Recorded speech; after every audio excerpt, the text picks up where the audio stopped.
Well, welcome to Blogging Theology. And today we have a very distinguished expert, our guest, Haiyun Ma. And you're most welcome, sir, to Blogging Theology. Thank you, Paul. I'll just introduce his biography, so to speak. He is a professor at Frostburg State University in the Department of History. He's also the president of the Zhenghe Forum, which focuses on China-Muslim world relations. His scholarly work examines the history of Islam in China, as well as China's relations with the Islamic world. His articles, reviews, and opinion have appeared in Foreign Policy, Late Imperial China, Current Trends in Islamist Ideology, Journal of Muslim Minority Affairs, American Journal of Islamic Social Sciences, China Brief, and others. He is often sought by news outlets for commentaries on China, Asia, or Middle Eastern topics, and has been quoted or interviewed by the New York Times, BBC, The Nation, Deutsche Welle, Associated Press, and The Independent. So it's an incredible CV and testifies to his much sought after expertise on Islam and China in all its multifaceted realities. And today, Professor Haiyun Ma is going to kindly be discussing two basic subjects. One is the history of Islam in China, going right back to the beginning. How did Islam enter into China? The history of that, were the Sahaba even involved, the companions of the Prophet Muhammad, upon whom be peace, and up to the long period, up to the contemporary situation, where we'll be looking in the second part at the plight of the Uighur Muslims. Now, this has hit the headlines all around the world and has caused much concern and heartache amongst literally billions of people, especially Muslims, at the plight of what's happening to their brothers and sisters in China. So that's a huge brief, and I just thank Professor Haiyun Ma for taking time out from his busy schedule to share his expertise and knowledge. Oh, and the very last thing would be just what are the reliable news sources that we in the West, who don't have contact with China, how can we know what's really going on there behind the headlines? What's true and what's false, what's myth and what's reality? So that's something going forward. How can we keep in touch with reliable information about the situation in China? So perhaps over to you, sir, about could you explain to us the origins of Islam in China, in the history of that country? Sure. Thank you very much, Paul, for having me here to discuss Islam in China and also the Uyghur issue. They're very two big topics. The first one, regarding history of Islam, of course, as you know, Islam in almost everywhere in Southeast Asia, China, Indian subcontinent, Central Asia, Europe, America. That's a huge topic. Let me briefly talk about. And of course, you do have like a Chinese official history regarding the origin of Islam. And most scholars basically traced history of Islam back to 1651. Exactly at that time when, Arab Empire began to, I think at that time, Osman Khalifa sent a delegation to China, basically to show, friendship, basically try to discuss the future relations. But Chinese Muslims basically began to see this year as the beginning of Islam in China. Of course, you can see this is basically a political mission, not really a religious mission. So did you say 651? Yeah, 1651, yes. So we're talking about the Sahaba here, the actual companions of the Prophet himself? Well, this is really a mythology because during Sahaba period, and of course, we know from 17th century, 18th century, and actually from Mongol period, we do have some like graveyard, like stone inscriptions. They mentioned, Sahab. They mentioned Sa'ad. What does mean? It means by 18th century, 19th century, Chinese Muslim scholars, they basically pieces all this information. They began to believe that the maternal uncle of Prophet Muhammad, basically Sahab Waqas, supposedly visited China Wow. brought with four other, together with, four Sahabas, like Wakas, like Uwais, like Gas. We really don't know what's the name really represent. But Chinese Muslim basically believe it's basically one of the maternal uncles of Prophet Muhammad. Right. So that's why you can imagine this mythology. As I mentioned, we do have some information from tomb inscriptions, even during the Mongol period. But I'm sure this is not really the Sahaba period. This is not really the maternal uncle Prophet Muhammad. But we do have all these names like the Sahaba, like Wagas, inscribed on a tombstone. Right. But why did the Muslims go? What was it? As I think you said, as political emissaries, perhaps, of the Prophet himself or the caliphate at that time, rather than as traders who were just doing business and spreading the word. So there was a political mission to China. Right. Basically, the first contact between Muslims and China, you can say this is a political mission, basically from 1651. But the Muslim traders actually came to China following this political mission, but largely in 8th century, especially in 8th century, basically in coastal cities in China, from Canton to Zaitun, if you will. That's the name for Quanzhou. You can imagine, even Quanzhou began to adopt a Arabic name, Zaitun, or Zaitun. Yeah, Zaytuna College in California, famously. Yeah. That's the same name, actually. Same name. Wow. Yeah. That's why we know actually from, for example, 8th century, when you have a rebellion in China, it is reported a lot of Muslims, Jews, Christians were massacred in the city of Canton, in southern city close to Hong Kong. So that's why you can imagine a lot of people from Central Asia, from Middle East, especially in 8th century, they began to reside in Canton, Zaitun, and other cities in coastal China, began to basically engage in trade. So this is probably you can call second context, a major context between Muslims and China. That is more like a commercial traders. There's something in the West we often don't appreciate. We wrongly assume that the Muslim armies brought Islam to the world, but actually certainly in the Far East, in Eastern Asia, in China, in Malaysia, in Indonesia, and other places, it was through peaceful trade and business, and it took place over a period of time. And this peaceably converted the sheer attraction of this message of the Tawheed and on the life of the Prophet and so on. Converted millions and millions of people, so such that the biggest country in the world today, Islamic country, is Indonesia, and is entirely peacefully converted population. Of course, China also has many millions. So what percentage of the population are we talking about? Is it 1 or 2%, or what numbers are we talking about over the centuries? Well, in China today, you have more than 20 million Muslims. And of course, we do not really have exact number, simply because China does not really have a religious category. So we basically have like a Muslim ethnicities, right? So you have like a 10 Muslim ethnicities, more than 20 million population. And the Turkic-speaking people, which basically we talk about, include like Uyghurs, like Kazakhs, about 10 million. Chinese-speaking Muslims, like Hui and other, Muslims in interior China or China proper, we also have 10 million. So basically more than 20 million. This is a very minimum number, because in the Republic period in China, back to 1920, 1930, even the estimated number could reach to 40 million.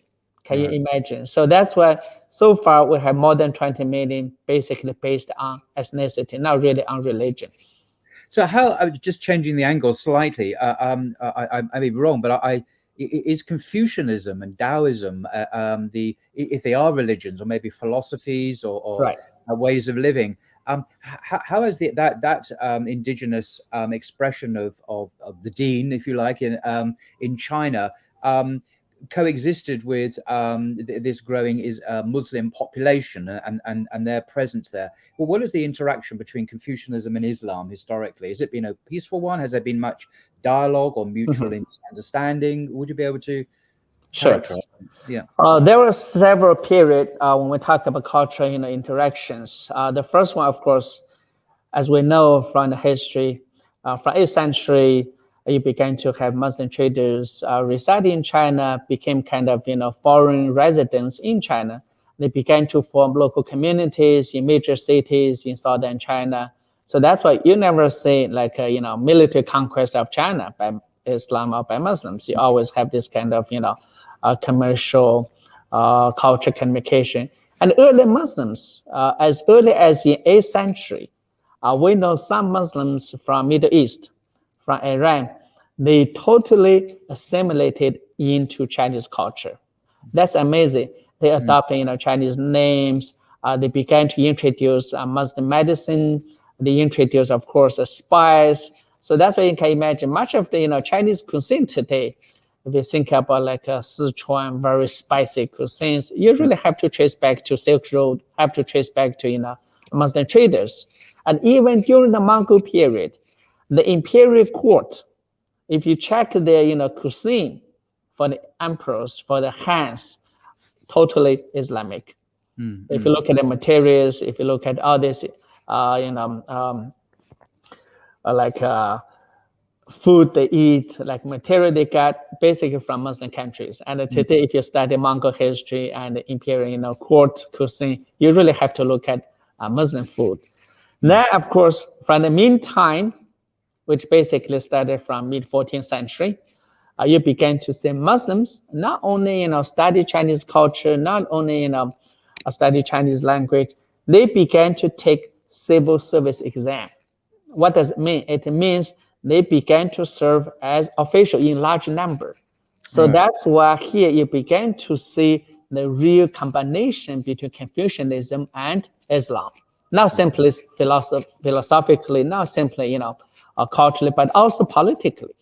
So that's why many scholars from late Ming period, they began to compose a set of literature, which we call Han Kitab.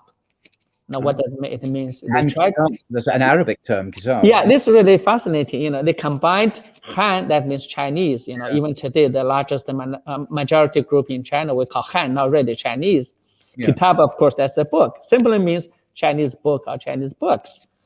And these books, they basically try to interpret Islam in terms of Confucianism, or sometimes in terms of Taoism.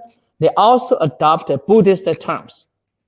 The fascinating term I can name now, for example, when Muslims, in China talk about death, right? They use the Buddhist term. They say, return to normal. Right. And of course, you also have Muslim, translated term like return to the truth, which basically means return to the God, right? So here we really say today, if you try to understand Chinese version of Islam, you have to study Buddhism, you have to study Confucianism, you have to study Taoism. Otherwise, you even cannot understand some, daily vocabulary, as I said, just like, death, like return to the truth, or return to the normal.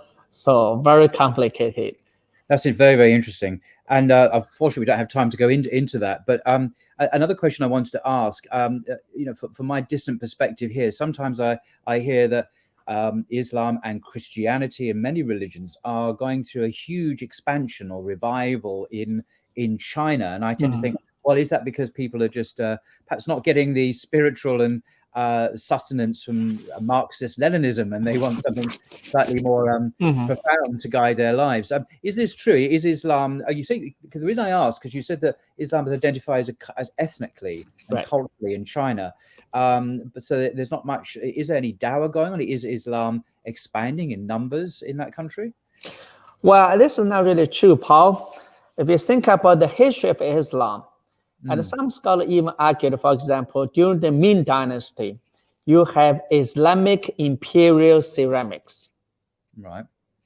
Basically, in the court, you will see the emperors, they made Islamic ceramics. You can find it in the Chicago Museum, you can find it in Taipei in the National Museum. And also, you can imagine, during the Ming Dynasty, you have what? You have a translation office to translate Persian, Arabic, all this language. So that's why I said during the Republic period, scholars basically estimated you have more than 40 million Muslims, right? Then today you only have 20 million Muslims. So that's why this is not really, expansion, but actually I would say from a historical perspective, Muslims' role, Muslim influence actually began to be reduced, if you will. Right. And even during the Mongol period, if you think about the Mongol business partners, they were basically Muslims from Right. Central Asia all the way to Southeast Asia to Chinese coastal region. Right. And of course, we will say nowadays, especially after 1980s, some scholars I know, they began to say, well, you have Islamic revival, you have a Christian revival, true, to certain degree, but that's not really revival. That's basically, I would say, restoration. Right. Because during the Cultural Revolution, mosques, churches, and the temples were closed, believers were suppressed. So that's why after 1980s, when you have open door policy of this faith group, they began to re-embrace their original, faith. So that's why I would use the term restoration, probably better reflect the historical, context. Right. No, that's very helpful indeed. Thank you for that clarification.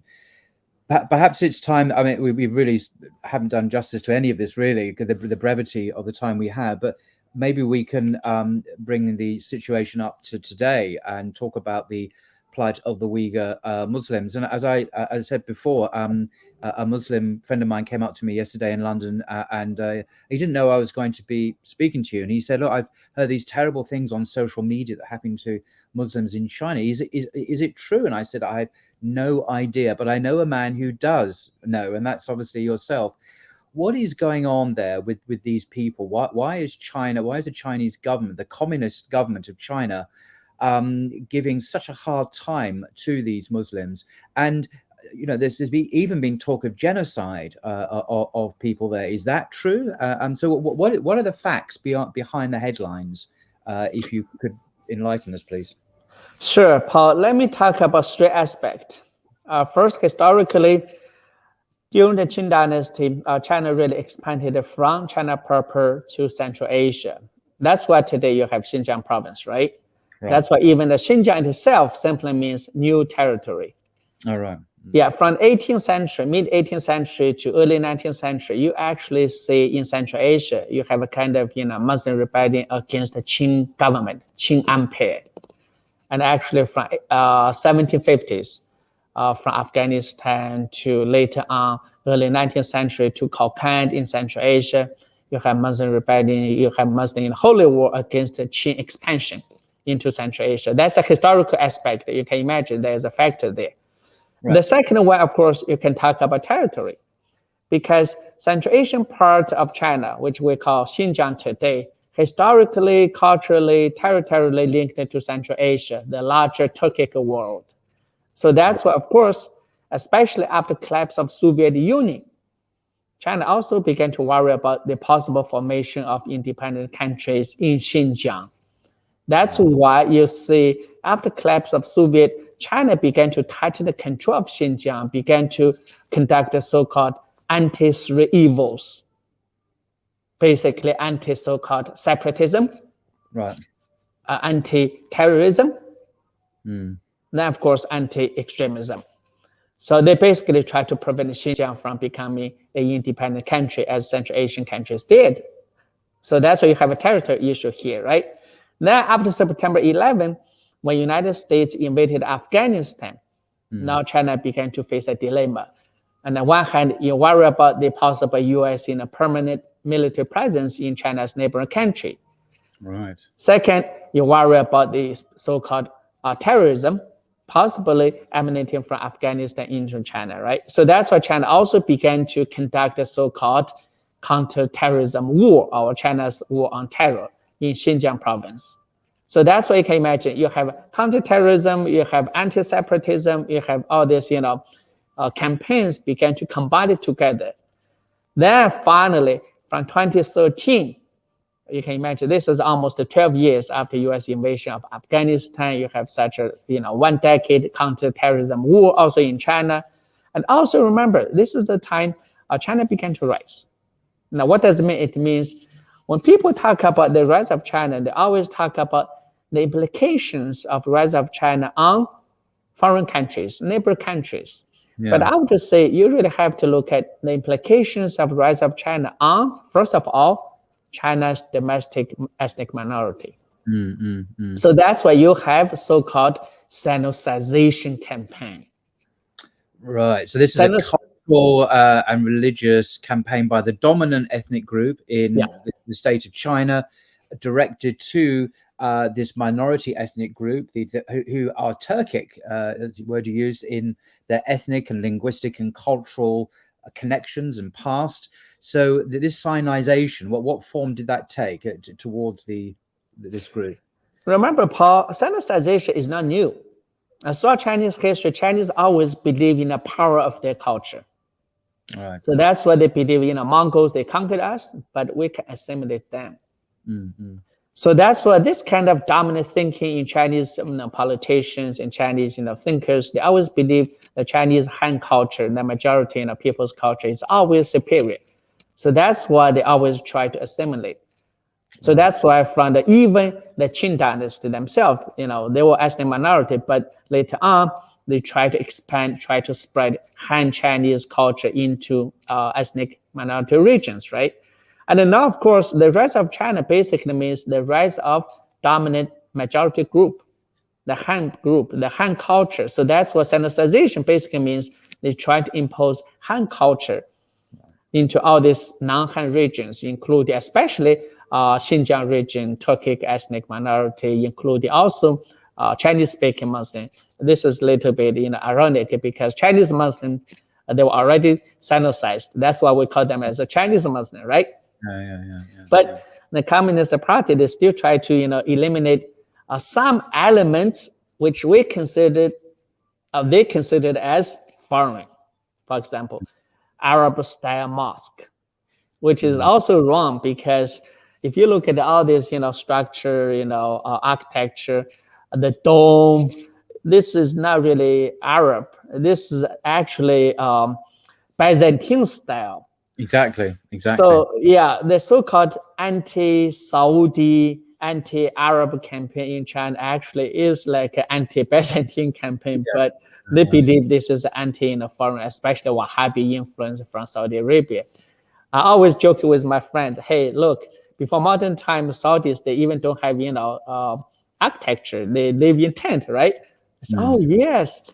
That's all this doom, all this, architecture came from Byzantine, Mediterranean region, not Muslim even. That's like Orthodox Christians. It's a Christian architecture in origin. Yeah, this is the irony. Yeah, so they just try to, demolish, dome, demolish so-called Arab style architecture, not only mosque, but also, church and other, religious architecture as well. Wow. So it was a kind of like I use the word genocide, but it's a kind of like a cultural genocide, the destruction of an indigenous culture, its symbols, its buildings, even to make it conform to the dominant culture. This sounds eerily similar to some things that are going on in Europe, actually, in some parts of Europe as well. I'm reminded of the in Switzerland, where the minarets issue, right. The people there the government there decided to ban minarets, as if that was a major problem in Switzerland. I mean, so this is more than just China. So coming back to the Muslims again, because it's not, I've heard, and this is again clarification, it's not just about architecture.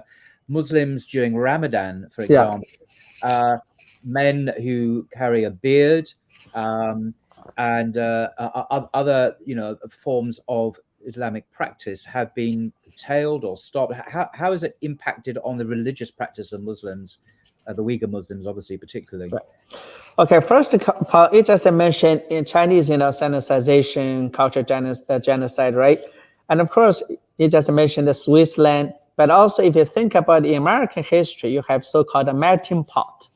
You basically try to make what people consider to be American, right? Now Chinese making the ethnic minority more like a Han, more like a Chinese. So this is basically kind of, I would say, a colonial imperial, experience, very common to major powers.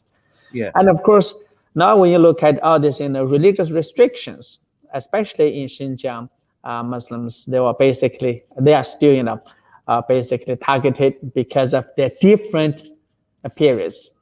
If you have, beard, if you wear this, religious clothes, which they consider as, Islamic, If you have women's, of course, not really in a burqa, but basically a long skirt. The funny story is they even try to catch women on the street to cut off their, skirt. I said, wow, that's really cool. They try to force women to wear kind of bikini, right? So this is really, rude and of course a very arrogant practice. It's really nothing to do with religion. It's basically trying to impose dominant form of culture practice, especially into non-Han regions, which is very common, not only in Turkic region in Central Asia or Xinjiang, but also actually in interior region. Chinese-speaking Muslims and, Christians, you really have to wear Chinese-style clothes. You have to, have Chinese-style architecture. So that's the reason why nowadays, if you see the major historical mosque, some of the mosques, they have like a 400 years history, but the domes were demolished. Simply they believe the domes considered to be modern, considered to be foreign. Then temple-style mosque they consider as Chinese. So that's what, again, go back to Han Kitab, literature, Han Kitab practices. They consider this is a Chinese version of Islam. So that's why I always talk to my... Islam has been in China then for 1,400 years. Right. It's not. How can it be seen as foreign when it's been there for 1.5 millennia? But okay, let's get to the serious stuff here. Concentration camps. Is this true? Are Muslims in concentration camps in China because of their... Paul, there are many terms to describe what is going on in Xinjiang, right? If you read some medium, they use the term concentration camp, they use the term genocide. And I will not use any term here, but I want to describe what is going on. Right, please. If you think about the 1950s, Chinese Communist Party, they tried to educate, for example, reactionaries. They try to educate intellectuals. That's why you have a labor camp. That's what labor camp. Yeah. What happens in a labor camp? Sorry, what are we looking at? We're looking at a town or a... Well, they call this as a school. From 1950s, even senior communist members, like dissident members, they were sent to countryside to engage in labor work, because communists basically believe you can only reform people through labor. If you don't engage in agriculture, probably you don't understand what does proletarian mean. You probably don't understand what is, peasants. So that's why they send, intellectuals, so-called reactionaries to countryside. Of course, they control them to send so-called a school to force them to work, right? We also see what happened in Soviet. You have all this gulag, right? And essentially, this is kind of Soviet, legacy practiced by China after 1949. But this practice is not really new. From 1950 to 1960 to 1970 to 1980s, all the way to today. But today, the targeted population is more ethnically, religiously, defined.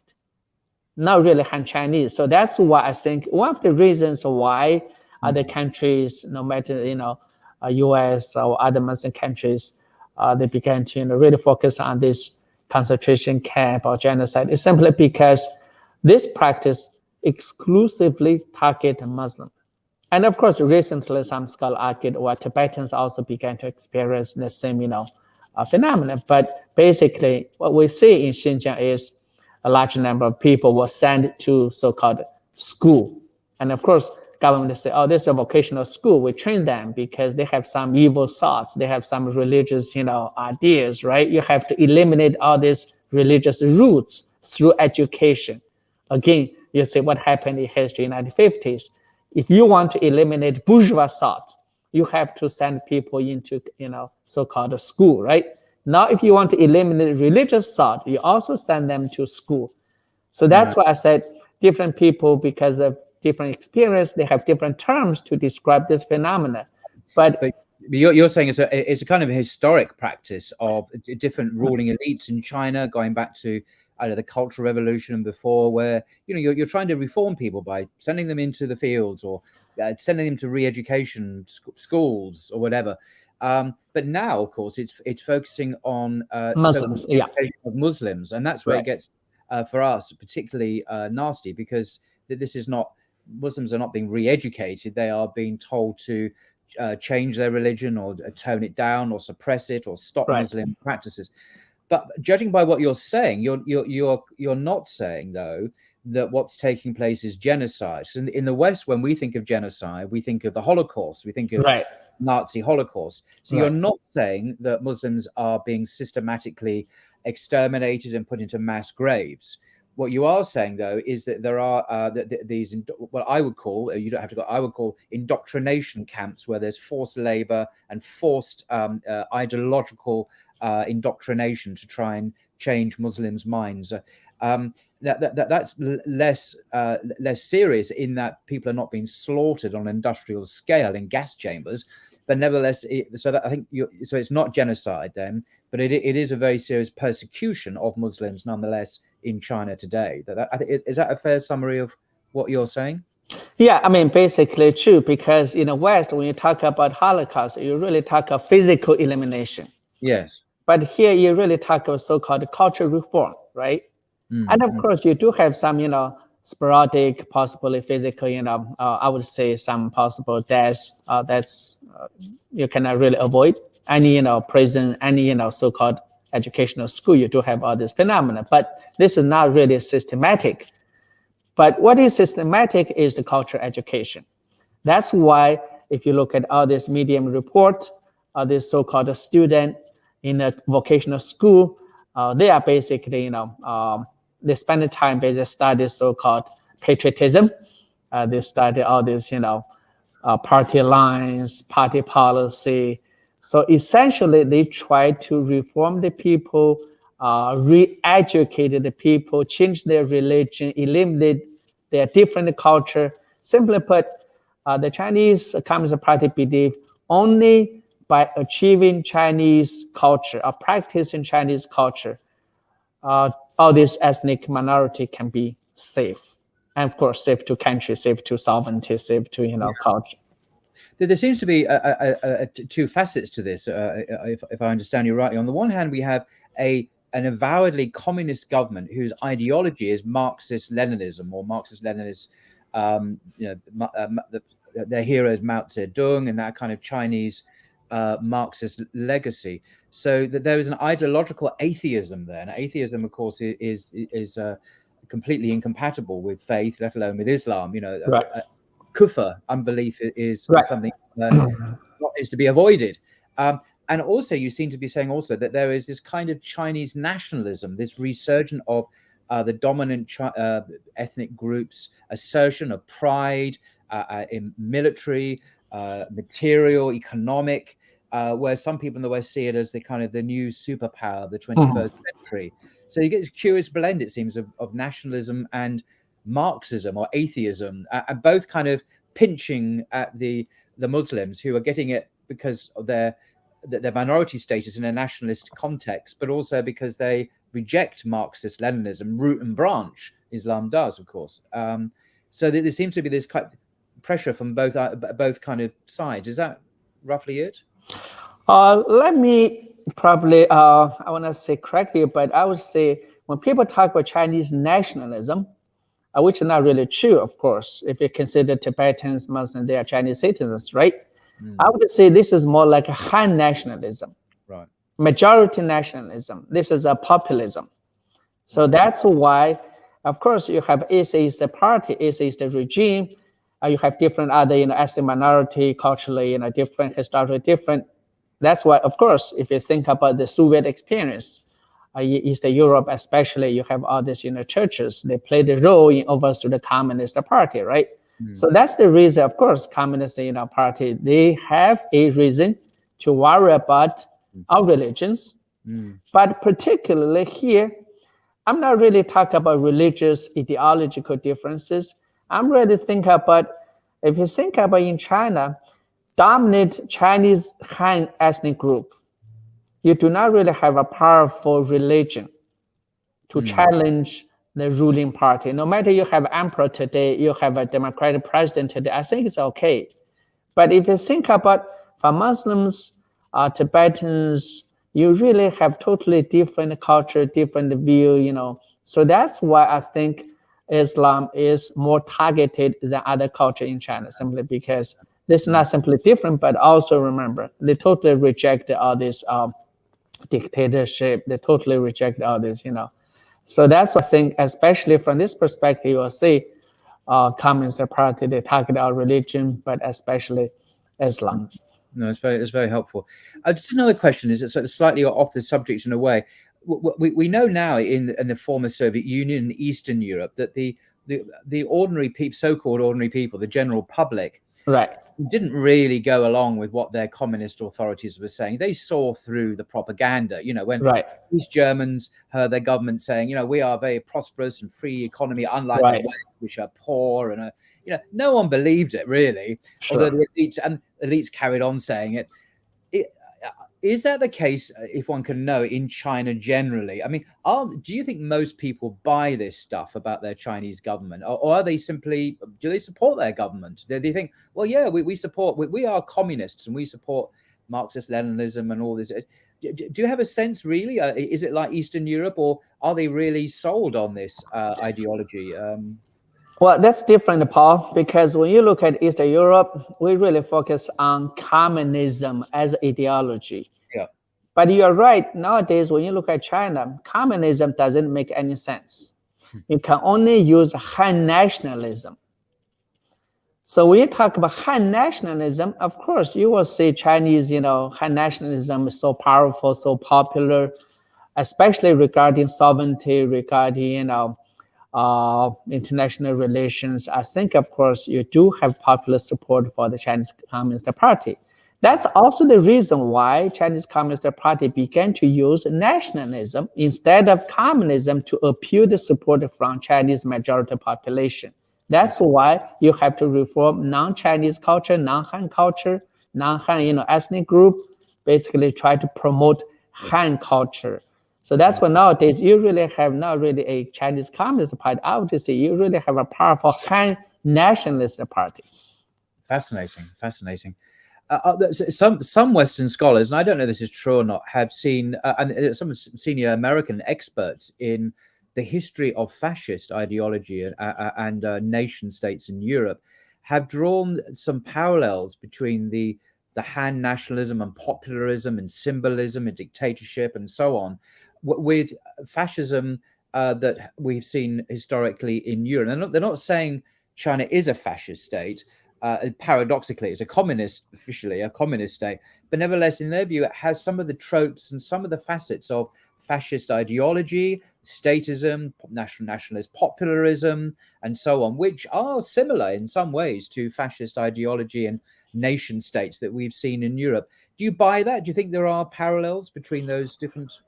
Well, I think that's, China is not a simple country like, what people call communism or fascism. And of course, here, if you think about socialism alone, you say Soviet model, right? If you think about German model, social national, democratic party or Nazi, right? But China, you find some elements, but Chinese did not simply, succeed what Soviet did or what Nazi did. So that's why I don't agree that China is a fascist country. That's totally, false. But at the other hand, you really have to think about the historical continuity. You really go back to ancient Chinese tributary system or tribute system. You really have to think about the rise of China and its connection to Chinese history, which means Chinese Communist Party now basically portray itself as the powerful, mechanism to make China great again, to make China as the dominant power in East Asia or even in the world. So that's why I think the current leadership in China really highlight the Chinese traditions, Chinese cultures, everything. So that's why this is not simply like a nationalism. They even try to restore the historical regional order or even global order, which means you can imagine, go to the Roman period, the Romans basically believe they were the master of the world, right? Go back to ancient China, Chinese believe they were the only, civilized people, right? So that's when nowadays, when you have economic prosperity, military, might, now China began to reshape the so-called world order, not simply by overthrow, West dominant order, but they try to project its own version. Mm-hmm. Well, that's extraordinary because I may be wrong, but China can trace a continuous civilizational history that goes directly back 3,000-4,000 years, and I mean there's nothing like that in Europe or in the West that I'm aware of. There's extraordinary heritage and legacy. So, but this is getting off the subject a bit. But what would be one or two? What we in the West, or we being the political elites or the press or the intelligentsia, when we look at China, what is it? What are the fundamental things we get wrong, do you think, about China when we look at China? How do we misunderstand what's going on there? Or do we have a pretty good idea of what's happening? I mean, geopolitically, politically, and the future. Because when the West looks at Islam, it's easy for us to say, look, the West gets Islam wrong on this issue. They don't understand. Do we do that with China as well from the Western perspective? Well, I do think from Western perspective, they do better understand Islam, simply because this is the Abrahamic tradition. Of course, for example, today in Afghanistan, you do have Taliban, but what's their bottom line, right? As a believer, yeah, of course, you cannot rape people, for example. You cannot rape women. That's illegal in any religious practices. But for China, I think it's really complicated. On the one hand, Western scholars, intellectuals, policymakers, they say China completely from a political view. They say China is a challenge, China is a threat. That's a political, kind of definition without looking at what happened in China. For example, you have about 1 billion population. The income actually is pretty low. You really cannot compare to, average European income or Japanese income. So that's why you cannot, say China, what do that. But on the other hand, as I said, China historically always perceived itself as kind of center of East Asia, at least, if not the center of the world. So that's why, as long as China become powerful, militarily, politically, economically, then China began to have its own version, its own thought about what the whole world should look like. Right. That's why when the West talk about, for example, equal sovereignty, right? You will see some Chinese diplomats say, hey, how can I have, some small state to talk to China in that way? So that's very ironic because ideally all states, nation states should be equal regardless of their size, population, or wealth, right? But now you say the Chinese tone is small countries usually play a proper role, right? Now we go back to rectification of names. Big countries should practice like big countries. Small countries should act like small country. Medium countries should act like a medium country, which means you actually have kind of hierarchy, international hierarchy. If you always highlight equality, freedom, that's basically violate historical pattern of China's, international relations. Yeah. Yeah, very interesting. Very interesting. Okay, just finally, well, two things really. One is, where can we in the West, where can Muslims in the West get reliable, factual information, news about what's going on a day-to-day basis? And secondly, it's kind of connected with that. Is there anything Western Muslims can do? I mean, we all feel powerless. It's like the Palestinians, to be honest. It's right. We see what's happening to the Palestinians.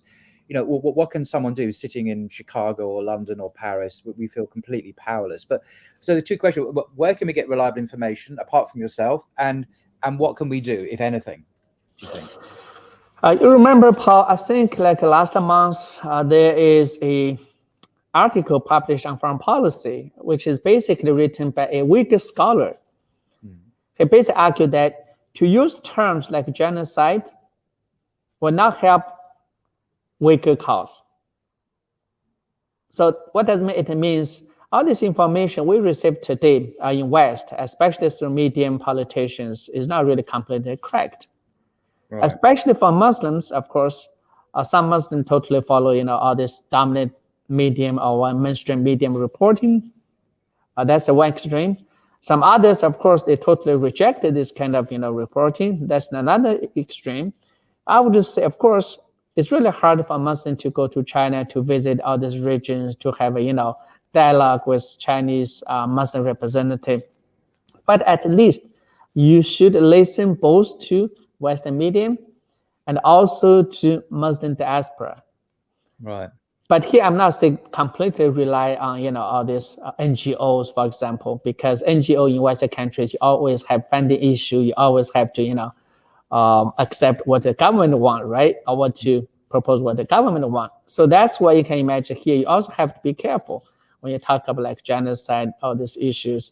But definitely, I would say you cannot simply believe government propaganda from China. You cannot, believe what Western countries, basically portray China. You should have at least several, channels of sources. Several. So the idea is to have a range, a diversity of channels. Yeah. So let me just to pin you down. Sorry, to make it practical. If I was to read the Guardian, Guardian online, is that one source? Right. Yeah, that's okay. What else? Where else should we go to have a variety of sources so we kind of get the different perspectives? Yeah, for example, if you want to understand what is going on in Xinjiang, possibly Radio Free Asia is really reliable, I would say. Of course, that's kind of, funded by the government. But in terms of sources, it's very reliable. What was that called again? It was called Yeah, Radio for Asia. Radio for Asia. Free Asia, yeah. Oh, Free Asia. Yeah, so that's a reliable one. But okay. It's really hard, of course, for Muslim in Western countries, since Muslims don't read Chinese. You actually can trace some information from Chinese social media. Oh. Because that's a very detailed. You have a specific case. You will find all this concrete evidence. But unfortunately, even Muslims from major Muslim countries, including Pakistan, including Turkey, not really many people speak Chinese or read Chinese. That's why they totally, accept government propaganda, or what they totally accept Western propaganda. So two extremes. So unfortunately for the Islamic world, they have little knowledge about really China or Chinese culture, Chinese politics, Chinese society. And of course, you see some government, officials, government scholars in Pakistan, for example, Malaysia, for example. They basically say, hey, this is what Chinese embassy told us. That's true, but they really cannot conduct the independent, field work, research, analysis. So to be honest, it's pretty hard, especially for Muslims in Western countries, to understand China. Yes. Do you yourself have a Twitter account? Yeah, I do have, Zhenghe Forum. We basically try to present more like objective, views, but it's really hard to talk more about China nowadays because of the reason, your Twitters, your emails can be easily hacked. So that's a problem we faced. And even, your cell phones probably will not be safe. So that's why anytime nowadays when you talk about China, you really have to be careful. You really have to be, I would say diplomatic. Otherwise, especially if you are Americans, if you are, Europeans, you have big trouble. Because when you talk about Xinjiang, when you talk about Muslim, Chinese always consider this is more like sovereignty issue. They not really think this is like culture issue or something. Gosh, extraordinary. Okay. Yeah. Well, thank you for that. I'm not sure if I feel more optimistic or more pessimistic after, but I certainly feel more in touch with some of the true facts that are going on. And as you do have a Twitter account, which you do tweet on that fairly regularly, don't you? It's regular. Basically, I care not only about China but also surrounding, regions, countries like Afghanistan, like Southeast Asia.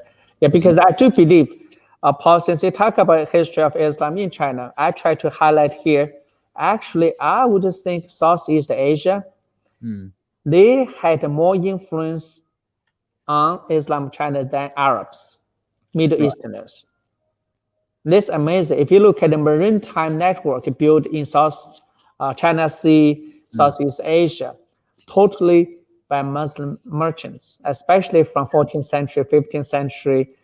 During the Mongol period, you have a vast Muslim maritime network. Yeah, exactly. No, indeed. That's why Muslim basically came to China, not only simply from Middle East, but especially from Southeast Asia. Yeah.